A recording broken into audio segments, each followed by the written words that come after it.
Okay, it's 2 o'clock. I call the meeting to order. Roll call. Martha? Here. Sue? Here. And I'm here. We going non-public first, or you want to, Matt? You're the boss, sir. All right, we gotta go non-public with you. We'll just do the non-public. Okay, I'm gonna make a motion to go into non-public, session 1, RSA 91A32C. Do I have a second? Second. Roll call, Martha? Yes. Sue? Yes. And myself is yes, we're in non-public. 201. Okay, I make a motion to re-enter the public meeting. Second. All those in favor? Aye. I make a motion to seal non-public minutes, RSA 91A32C. Do I have a second? Second. All those in favor? Aye. Okay. Let's go to your budget. So, just to give, want me to give it quick, or you want to? You can do it, John. Okay. So we're going to revisit the police department budget. When we drafted this budget in the budget process, we had the anticipation, we boosted the part-time pay to 30 per hour, anticipating getting 3 part-time officers. That hasn't panned out. We can't get any part-timers. We're losing 1 or 2 part-timers that we have now. On top of that, the state is not even doing a part-time academy this year. So even if we hired somebody, we couldn't even do part-time officers. So that kills the part-time idea to try to fill the patrol gaps. So with that being said, we're gonna increase the budget up 47,000, which is only 6,000 over last year's budget, to bring back the 9th full-time officer to cover the patrol shifts that we're currently doing, as we've been doing since November. This is gonna allow give Tony the flexibility to be able to cover patrol, but again, that's if we get a full-timer, and even that's a process of hiring, getting the right person, and putting them through the academy. So even if they come out, it could be sometime at the end of the year. I think that's the best, Unless we get lucky and get certified guy, unless you get a certified which guy. is tough. Right, which is tough. But when is the next academy going in full-time? June 6th. So if we theoretically get somebody in June, a person could be on patrol by September? Yeah. So, which will help alleviate the burden of Tony trying to cover the shifts. So, I think that's a smart move, and it's the only move being... It's more what they're doing with the academy and the lack of applicants that forces us back this way. Right. So, On the floor of town meeting, we'll have to make a motion to increase the budget to $1,250,094 for the reason I just stated. And I don't think anyone's gonna object to that, because it's reasonable. Anything else on that? You gotta add anything onto that, Tony, or? nothing on that, are we gonna, Oh, the cruiser? Wanna speak to that real quick? Yeah, so there's two Ford Cruisers, both of them are twin turbos. We just put right around $5,000 into one of them, because to do the water pump, you had to remove the engine. That means the next one's not far behind. They're the same year, same exact cruiser. But on top of that is the turbos in them are losing boost. And there's a potential that if those go, that it could cost upwards of $15,000 a cruiser, which seems crazy to me. But the biggest point that I see is that if Tony ordered it, he's gonna get 1 cruiser this year and 1 cruiser next year. If he ordered one of them this year, he's gonna be a year before he gets it. And so you're really gonna go 2 more years with the other cruiser. So in my suggestion, I would order 2 now and then don't order 1 next year. Don't do a warrant article next year. Right. And that gets you out of that. and as we know, we do the 2-1-1-2 routine with the cruisers. Right. So it's not changing the pattern, Right. it's just It's moving getting it up. ahead of it. And the next year you won't have the cost. But to the turbos, just speak to the fact that they're supposed to have 11 pounds boost according to the Ford I believe dealer. it was 6, and I have all that out down there that I can print out, Right. but it was almost half. Right, so they're on their way, which is almost a Yeah. guarantee to, so it's kinda like throwing good money after bad by fixing this junk Yeah. that we have. And one of the new cruisers that we get, after speaking with Tony just briefly, is gonna go to a position that won't be used as hard as the other cruisers, so it should last longer as well. Right. Again, that's gonna take another motion on the floor by the board to amend that warrant article to add the 2nd cruiser. And the only thing you're gonna look into, possibility, is a 4-wheel drive alternative. Yeah, or just they're all 4-wheel drive. I mean, know what you mean. Higher ground clearance Yeah. for the back roads that we have. Which I'll get that quote tomorrow. Right, I'd get both. Well, I would just, I wonder if the quote for the cruiser, are they giving guaranteed quotes? They give me the quote, and it says right on it, it says, Because that's state bid, but that's even up. this one's through MHQ, and they buy the cruises at state bid for 28, I think. So, but, that quote, it ends up, last year they gave me the quote and said good for 2 months, but the next quote was exactly the same. But tomorrow, obviously, they give quotes that were up to date, Right, good for 2 months. right, okay. But town meeting's here, so whatever passes, we'll get locked in. And once you order, that quote is the Right, we're quote. fixed, yeah. So I think that's another unfortunate reality of budgeting, Yeah. so. Anything else? Are you good? Cruises in the budget, and that was it. Okay. Anything from the board? No, good?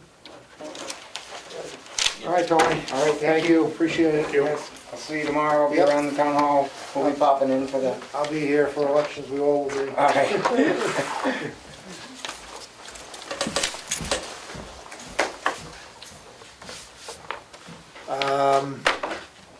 You gotta hit anything on your budgets right now? Well, that's what I wanna talk to you about, and see what you guys think. So far, I'm looking at, the guys have been out an insane amount. The guys have been there 25 years, one of them 25 years, 120. So they can't remember a time that they've been out so much. They have used 50,000 of the overtime budget, It's crazy. which is, we only have 80. And we've used right around 60,000 of the salt budget. And that's out of what, 80? Well, our dust control and our salt is together, so our whole budget's 145, but 35,000 of that is dust control. So we do 100 salt, 35 for dust, is that what you're saying? We were doing 100 salt, 45 for dust, because remember we had to Oh, add yeah. some because of the cost, but not only is it the frequency that we're coming out, salt's higher than it's ever been. It went from 56.50 to 70, I think it's 78.30. It's just, Crazy it's inflation. unbelievable, and every bill I get is $12,000-$15,000, so that shed's is quarter filled now, so we're gonna put another 20 grand in it. It's not gonna get any cheaper as fuel So prices. so my question is on the overtime, we've already used 50 of the 80,000. I think we're good on that. But let's just, I know I'm not playing the what if, but what if we get a couple of bad storms in the summertime, which you get hurricanes come up the coast, and then we gotta absorb that in the next fall? Those typically the ones in the summertime, unless it's a tornado, like the tornado we Yeah, had, which well, I'm not- yeah. you could say what ifs, I but don't know, what if. those typically are, you get the roads open and then you can deal with it later, so they're typically 5-6 hours, 8 hours maybe of overtime, so I'm not worried about that as bad as I am what's gonna happen the rest of March and what's gonna happen in November, December. I Right. think we're good because we still have 30,000 left of it. I think we can make it on that. Okay, But the salt, we're gonna be cutting it close, but we hate to play what ifs, but so we used 60 already of the salt, 60. out of 100. Yep, That leaves us 40 for the rest of this spring. and next fall. And the fall is so, you never know. You could not have any snow till December. And is that price fixed for the remaining part of the year, or is it Yeah, fluctuate? it's fixed till January 1st. So we can at least know the price. Yeah, So that buys us how many, so that's what I could tell you, if you've got What- 40,000. what do we, do you have it tracked, what we normally use in the fall for salt? We use 1,400 ton, usually the whole year.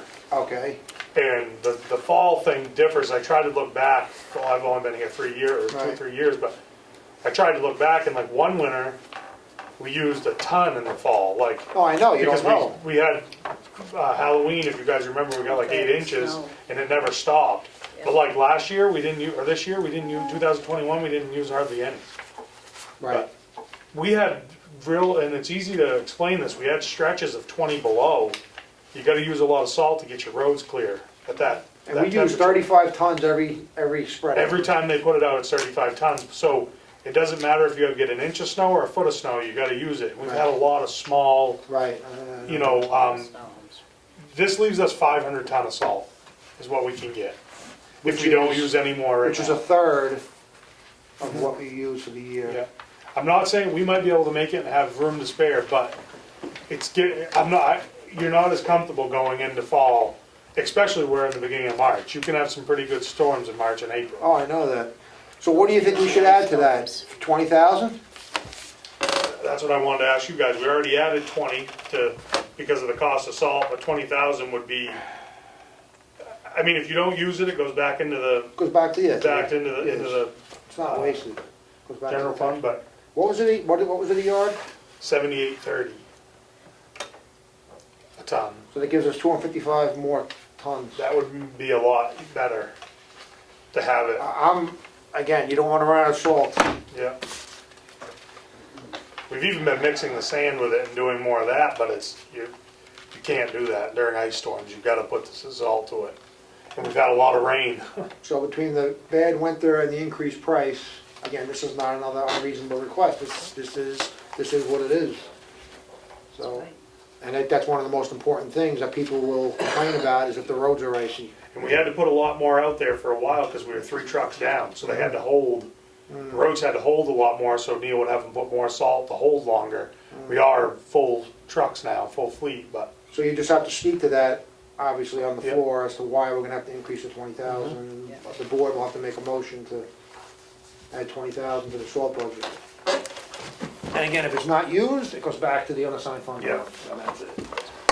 I just don't want to get midsummer and not have any dust control, like John said, because then the phone's going to be ringing off the No, hook, so. you gotta have dust control. Okay. What else you got there? That was it on that.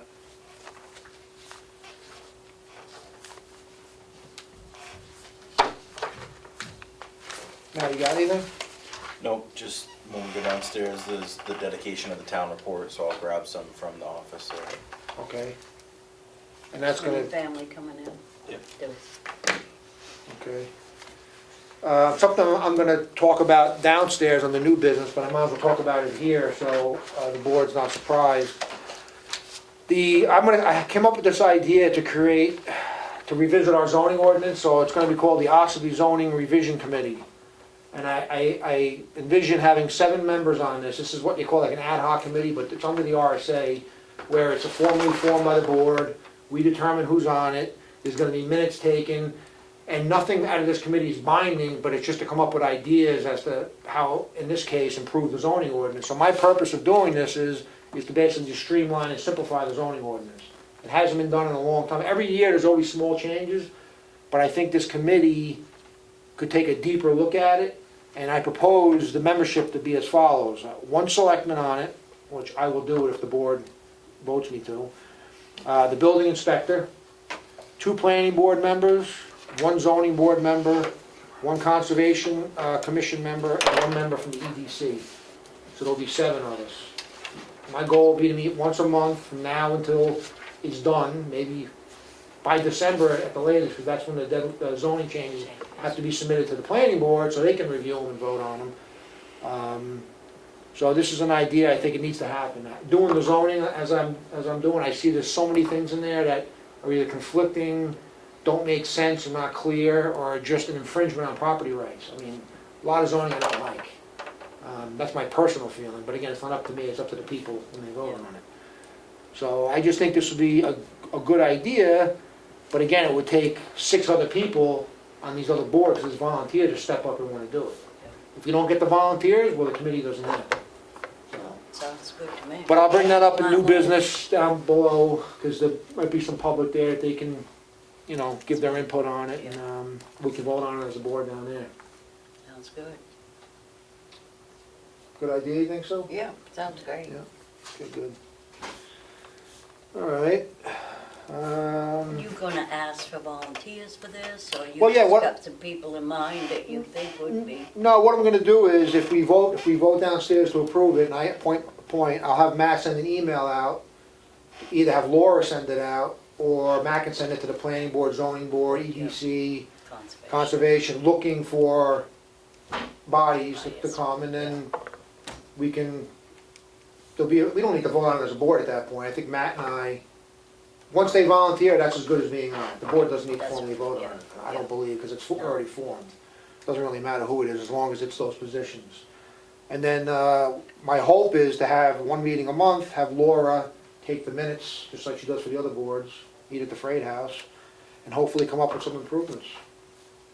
To make it better for the people, Sounds good, yep, so. great. It's a long, I mean, that zoning ordinance was put in 1988, and a lot of things in there are just outdated, so. Should be. And again, the goal is to simplify, not make it more cumbersome for development or people, Right, but to reduce some of the government Yes. red tape. I think exactly, that's that's the goal of it. If someone is on there looking to make it more strict for someone's property, then that's not what I want. Yeah, I want someone who's looking at this, how can we do to loosen it up, so. people that realize it's a small town. Right. Yep. Yeah. So that was it. Let's see, I think that's all I have. We hit a lot of subjects here. Anything else? Guess we could have started at 3, but We you never could, know. I but mean, you don't know. Yeah. You don't know. Anything else? I'm all set. You got anything, Sue? No? Well, we have over an hour. No public input up here? Nothing? Want to make a motion to recess? Do it? I'll make a motion to recess till 4:15. All those in favor? Aye. Recess to 4:15.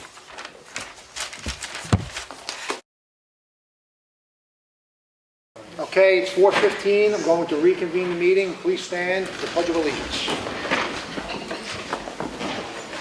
I pledge allegiance to the flag of the United States of America and to the republic for which it stands, one nation, under God, indivisible, with liberty and justice for all.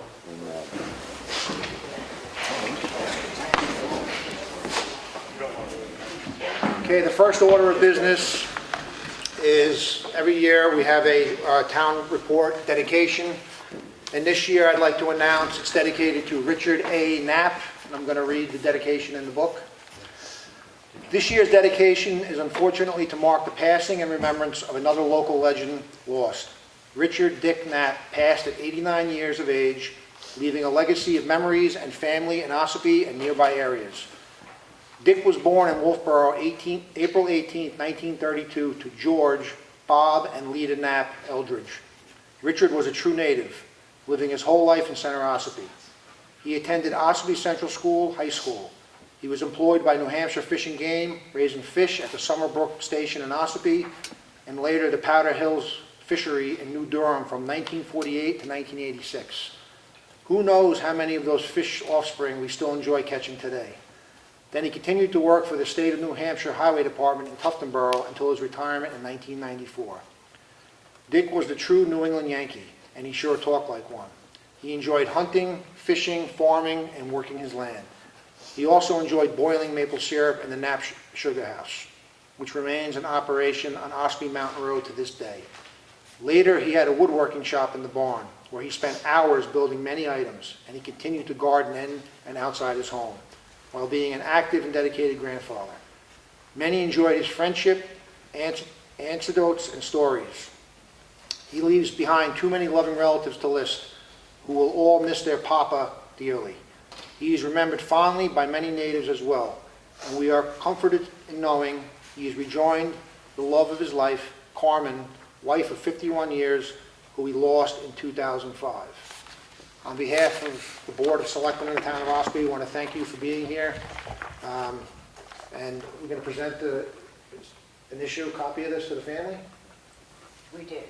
You did already? Okay, thank you. There's more if anybody wants. If anybody wants another copy, they're in the box right there. Thank you very much. Thank you very much. Okay, going to open the first public input. Any public input? First round. I have one thing, Sure. Dallas Emery. It's been like 3 weeks since we've had a meeting, and I understand you're in charge of that. I'd like to go back to once a week if we could, but that's neither here nor there. My thing was, I wanted to bring it up last week. A couple weeks ago, you sent a letter back to the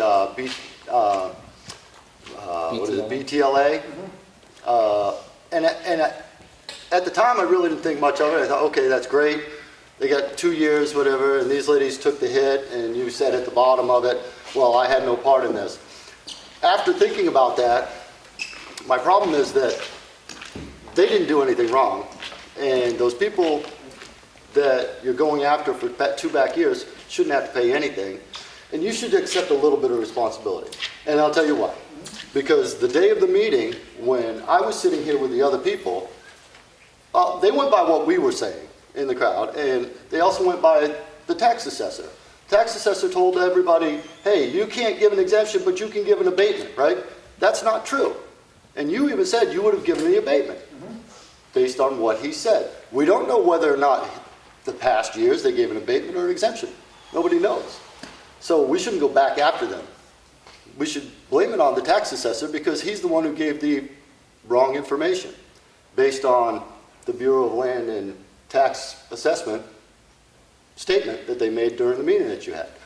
So, and it's nothing, you can't do anything about it at this point, I understand. It's been bothering me and I want to bring it up because I don't feel like they did anything wrong. I don't feel like these groups did anything wrong. And I understand at this point from here on out, yeah, we know now, okay, they get taxed. But to say, we don't have any blame, not really. It should have been blamed on the tax assessor. So I will speak to what you just said, a few things. One, we didn't have a meeting for 2 weeks. One, there was a holiday on the 21st. No meeting. The 28th, I couldn't be here. I had other state business as the county delegation state representative. I can't speak for the other two, but I believe we had a lot of vacations that week. So that's why there was no meeting on the second week. I'm sorry, we all live busy lives. We can't be here every week sometimes. That's just the way life goes. To speak to the exemptions, there's a clear difference between an exemption and an abatement. Oh, No, hold on, let me finish now. I understand, but that's not what I said. Dallas, there's a distinct difference between an exemption and an abatement. That's correct. The assessor's job, who's a professional assessor hired by the Board of Select, because technically we are the assessors, but we hire a professional assessor to step in and do that role for us, which means to advise and process property assessments, abatements, exemptions, okay? We, as a board, take his advice. That's his job, to follow the law. That's what he's trained to do. The idea that somehow we're culpable or not is really irrelevant. Our assessor's job advised every previous board prior to this one to vote no on an exemption because they're not allowed under the law. That's black and white. Matter of fact, that's case law. Outside of the RSA, it's case law going back for decades, okay? So he advised previous boards to do that. They chose to deny the direction of a professional in the decision of whether an exemption or an abatement is issued. And to speak to what an abatement is, the RSA says clearly for an abatement, a good cause is justification. The problem is good cause is vague. It's subjective. It's up to the individual that reads it. DRA, in the course of the BTLA court hearing, made a determination, in their opinion, what good cause is. Their opinion is you cannot use good cause to circumvent the spirit of the law, which in this case is they don't qualify for an exemption. So you then can, in turn, give an abatement. So the idea that somehow that this board or I and myself is responsible, I am not responsible for other than my vote, which was no. The assessor advised me to vote no, an exemption's not allowed, I chose to vote no. They chose to vote how they chose to vote. Can we back up for Hold on a one minute, I'm not finished. Okay, but you're wrong about what I said. Just let me finish. But you need to separate the two, exemption and abatement. But again, this is old news, this is case law, and we're moving forward. Okay. So Can you can, I- go ahead, can you can say one more thing and then we're Okay, gonna move on. So what I just said was not that it was an exemption. I knew the difference between an exemption and an abatement. I knew the difference. I didn't ask for an explanation of those. What I said was, he told you you could give an abatement, which was false, according to them. Hold on, I'm gonna They- answer that. I saw the meeting. I Hold on, watched the Dallas, meeting, Dallas, and they said, I'm not gonna debate this is in the court. He recommended the option of an abatement. Again, based on what the RSA clearly says, which is good cause. The RSA does not delineate what good cause is.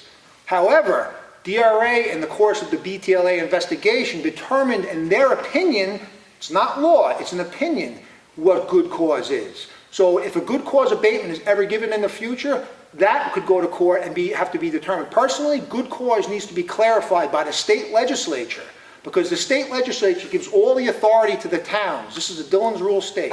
The town can't do anything unless it's authorized by the state legislature.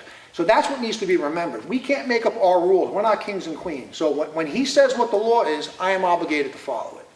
We're moving on. I understand, but you got it completely wrong about what I said. Okay.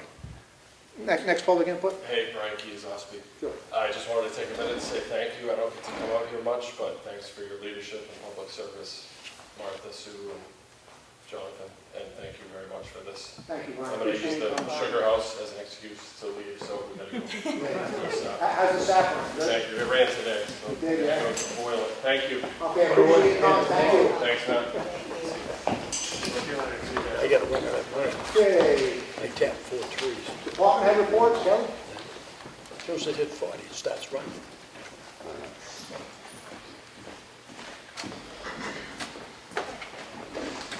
I will start with the tax collectors.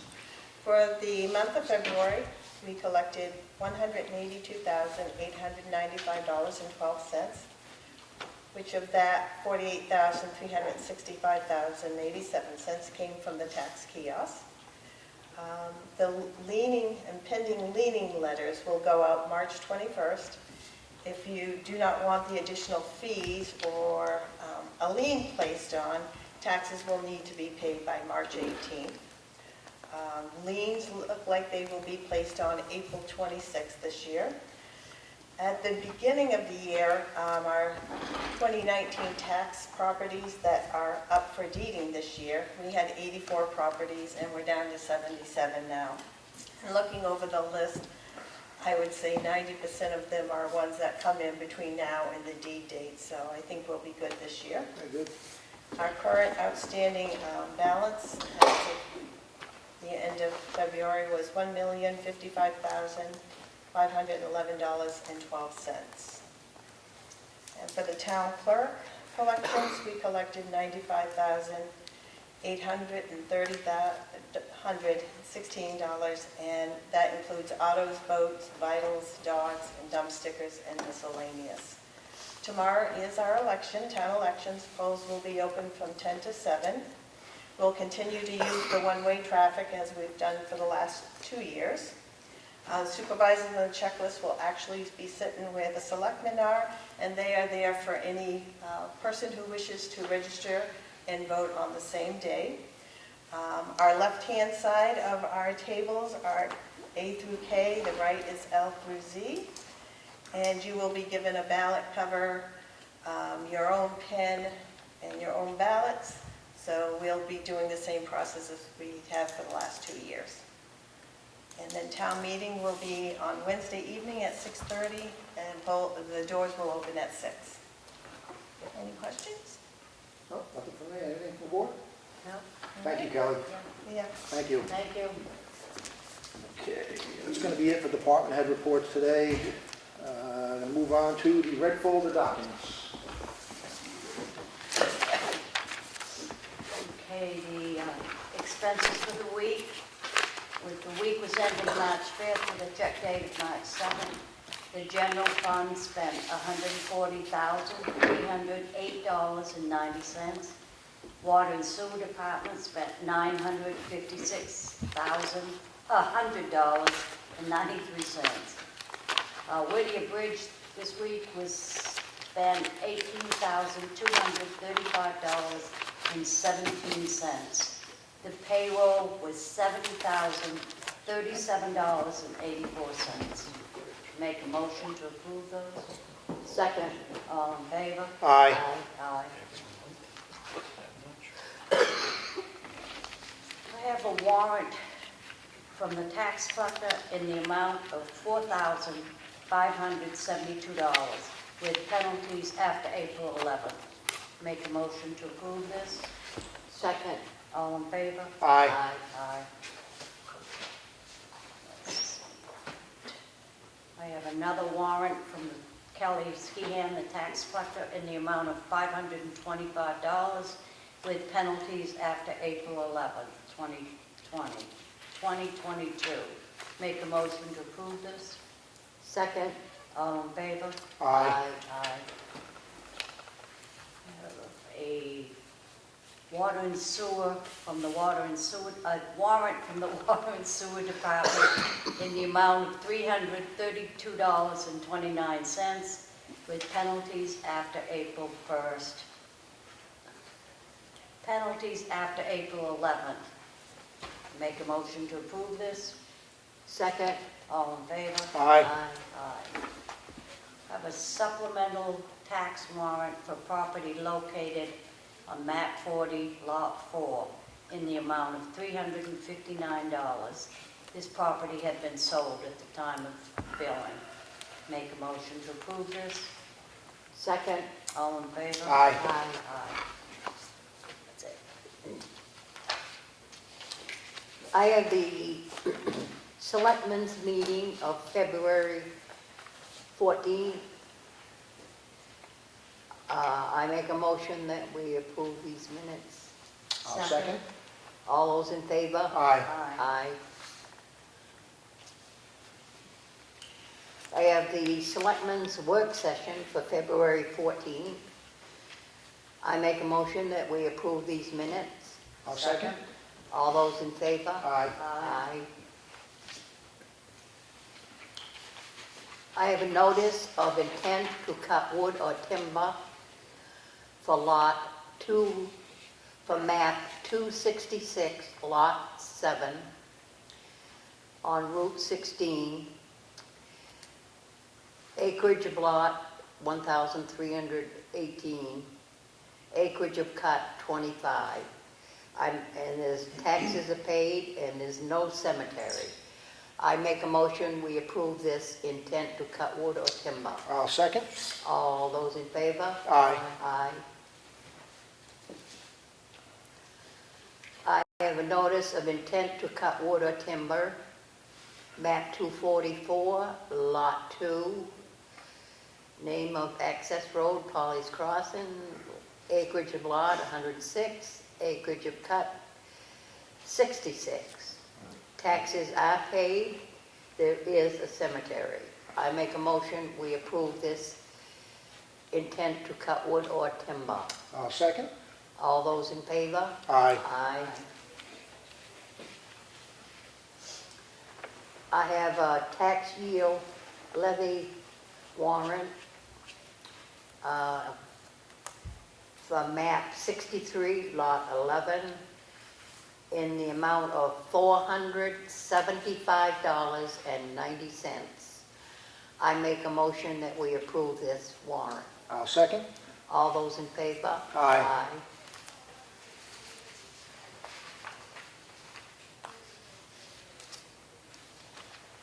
I have a supplemental warrant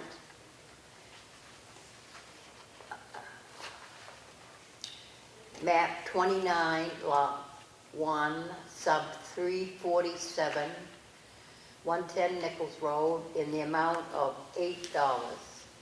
I make a motion, we approve this warrant. I'll second. All those in favor? Aye. Aye. Aye.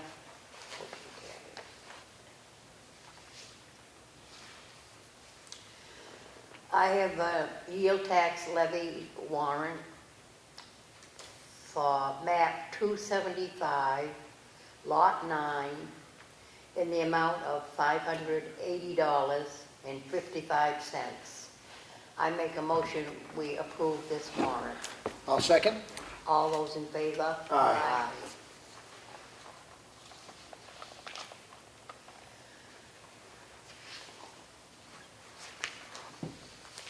I have a supplemental warrant in the amount of $621, and this is who was on the site for 2021, map 29, lot 1, sub 82.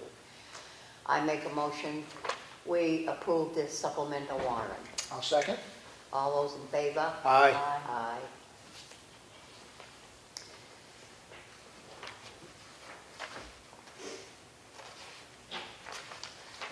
I have a supplemental warrant in the amount of $82, excuse me, at 1 Terrace Pines Road, map 101, lot 14003, sub 34. This is who was on the site for 2021. The amount is $82. I make a motion, we approve this warrant. I'll second. All those in favor? Aye.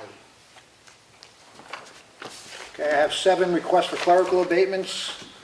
4 for map 29, lot 1, subdivision 660, in the amount of $20. The camper was not on the campsite due to COVID. I have a request for clerical abatement for map 29, lot 1, subdivision 121. The camper sold prior to 2021 tax bill in the amount of $191. Same thing, map 29, lot 1, subdivision 82. The property sold in January 2021 for $621. Another clerical abatement for map 29, lot 1, sub 347, in the amount of $8. The property sold in April 2021. Another one for map 104, lot 14003, subdivision 034, in the amount of $82. The property sold in April 2021. Another one for map 29, lot 1, subdivision 647, in the amount of $207. The gentleman wasn't at the campground last year. And the map 40, lot 4, in the amount of $359. The property sold in July. I make a motion to approve all those clerical abatements. Second. All those in favor? Aye. I got a request for a water sewer abatement application in the amount of $24.50. The water was turned off. It was rejected. I make a motion to reject the abatement. Second. All those in favor? Aye. I got another water sewer request for abatement from map 86, lot 8, in the amount of $24.50. Same thing, the water was shut off. I make a motion to reject the abatement. Second. All those in favor? Aye. I got a notice of decision from the planning board for case number 22-02 SPR. It was Horizon Engineering LLC for 1018 Route 16, tax map 118, lot 4, is hereby granted for site plan review, approved to use the property for boat sales, display, and boat storage. It's here for the file if anyone wants to review it. Notice of decision from the planning board, case number 22-01 SPR from map 7, lot 11, conditionally approved for site plan review for Mandy and Christopher Hogan, CO of Rowell Services, to expand their business, which is a plumbing, electrical, heating, and septic service. Got a notice of decision from the planning board for map 124, lot 25, and map 251, lot 5, case number 22-01 EERP. Let's see, Frederick Heckel and Barbara Buser granted a renewal of earth excavation and reclamation permit. That's it for that. Okay. Any old business? The board? Nothing? All set. What's that? New business. New business is, being that I've been doing the zoning, and I have a pretty good understanding and grasp of what's going on, but I recognize that it was put in the books in 1988. And there's all kinds of talk in the town about zoning and what it does and doesn't do, and people complain about housing, whatever. So I came up with this idea to create an Ossipee zoning revision committee. I anticipate having 7 members on it. It would consist of 1 selectman, the building inspector, 2 planning board members, 1 zoning board member, 1 conservation commission member, and 1 member from the EDC for a total of 7 members.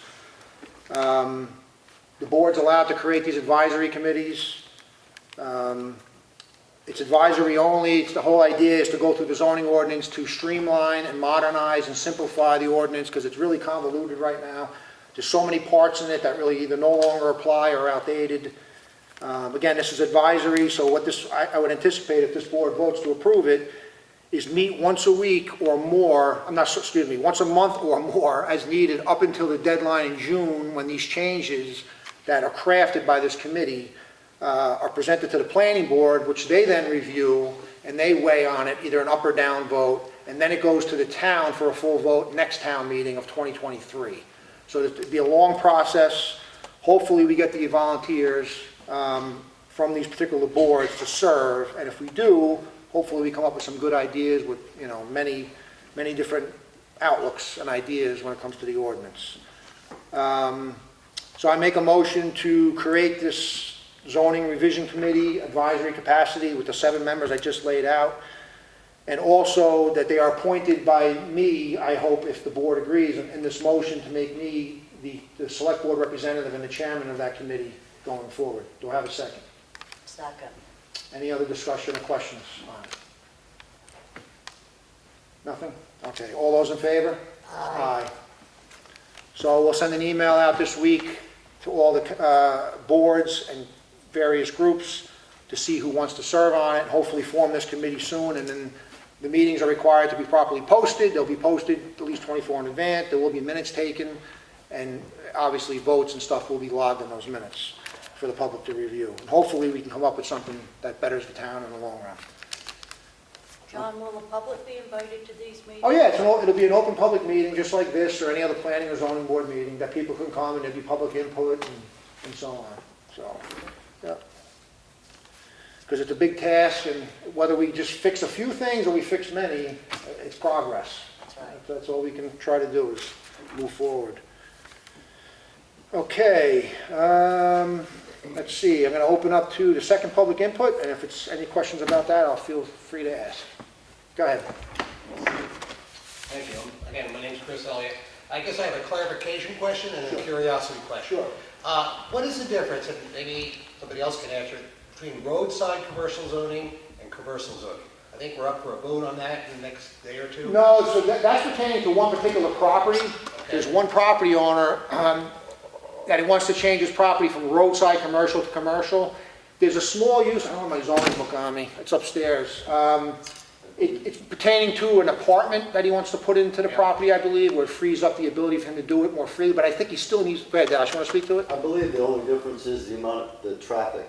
that Traffic flows in count is front. one of them, but there's Traffic something count. else too. I thought something about scenic, something has to be scenic. No, it's just, the roadside commercial is all about traffic count. So there's this antiquated, Dallas is correct, there's this antiquated traffic count thing that was put in 1988 when there was very little traffic on Route 16. That's one of the things that needs to be changed, because you can't build with this traffic count study, because it would not be allowed according to the ordinance. It's really a silly part of the ordinance that needs to be rectified. The person that was putting that warrant article in, it's something to do with, he wanted to put an apartment in, it was spoke about at the planning board, but I don't think he needs the change for that to happen. Okay, do you want to speak, Dallas? I don't believe we can change it. Right. And I actually signed on to that petition, and then I found out after the fact that Right. that creates a problem where it's its own zone. Spot zoning. Spot zoning, which you can't do, which is illegal. Right, spot zoning, if all the properties around you is all one way, and then you're magically gonna change it to a warrant article. There's been court cases on that. Sure. And there's litigation where they declare it spot zoning, so. Thank you.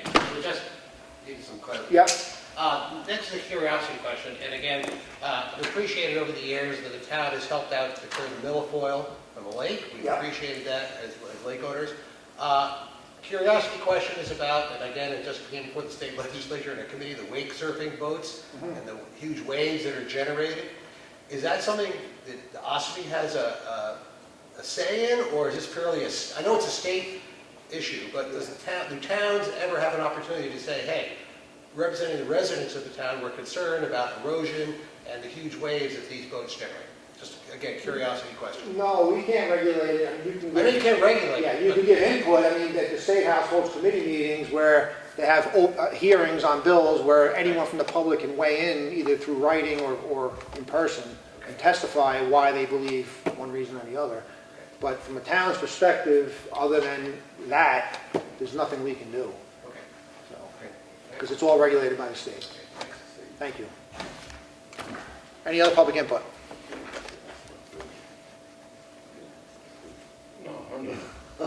I'll ask a question. Sure.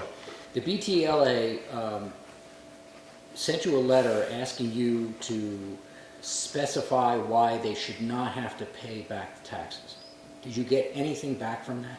So I can speak to this, I just can't give the details.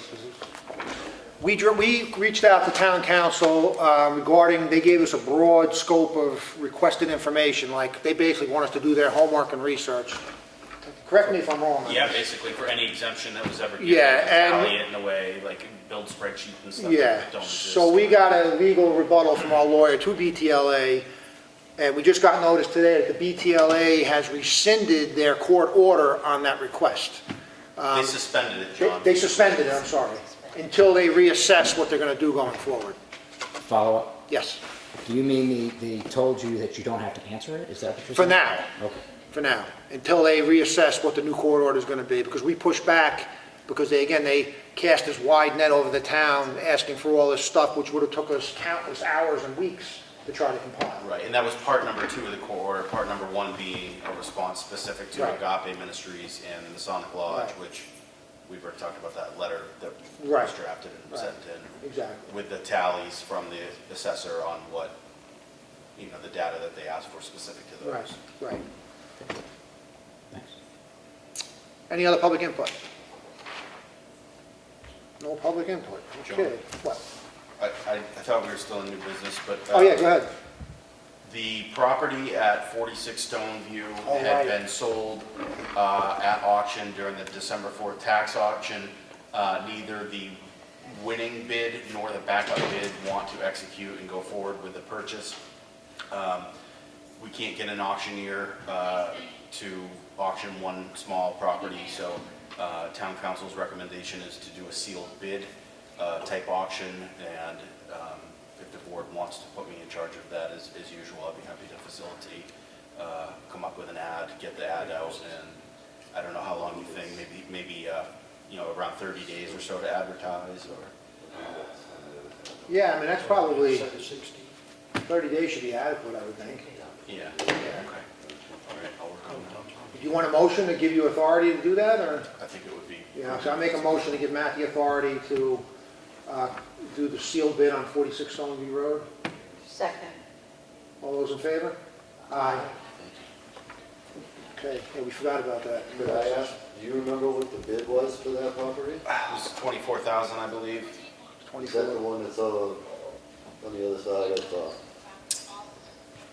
down 28, and down that way? It's off of Browns Ridge Road in a homeowners association called Browns Ridge Estates. It needs a lot of cleanup. There's a significant amount of, I think I remember which one it is. yeah. There was a time limit on the cleanup, right? Yeah, we were originally asking for it to be cleaned up by September 1 of '22. I guess, let's see what the board thinks, but again, if you're putting it in my hands, I would probably extend a similar limit, push it out for a full year or something with whatever we solicit for bids Yeah, on if I this remember round. right, it's pretty bad. Yeah, we'd have to take into account next winter, because who knows when it sells.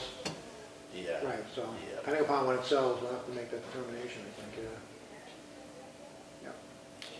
Give them a year from the sale date or something like that? Yeah, I think a year is reasonable. I do too. Yeah, I think a year is, because if they do it themselves, it's gonna take a lot longer versus hiring a professional company. Well, how much land is with it? 2 acres and change, maybe? 2 acres and change? Yep. This is the one I'm thinking of. Whoa. I know. You got something? Yeah, one thing I wanted to add is tomorrow morning, we're gonna post the roads for the town of Ossipee for the spring. Everyone asks how long we do it, we don't know. Depends what the weather's gonna do. And I'm gonna talk with Matt and we'll get it on the website. And I'm also gonna try to get it on Facebook, that Ossipee happenings or whatever, I'm gonna try to get it on there. But, so everyone knows it'll be posted tomorrow morning and for the duration, so. And just a reminder, I know Kelly stated it, but tomorrow's election's from 10 a.m. to 7 p.m. and town meeting is 6:30 p.m. here at Town Hall, Wednesday, on the 9th. So, anything else from the public before I adjourn? No? Okay, I make a motion to adjourn. Second. All those in favor? Aye. Thank you. 4:47. This town reports here.